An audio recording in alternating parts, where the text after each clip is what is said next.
For the repair of the IMCOS power supply unit, the following procedures were necessary: replacement of its electronic components and general cleanup of the unit.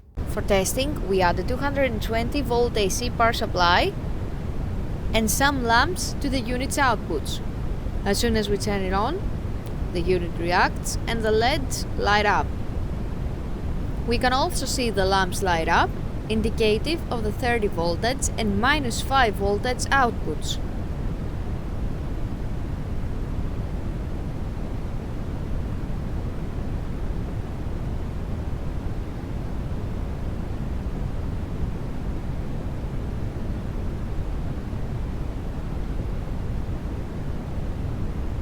No further testing is possible due to lack of additional units.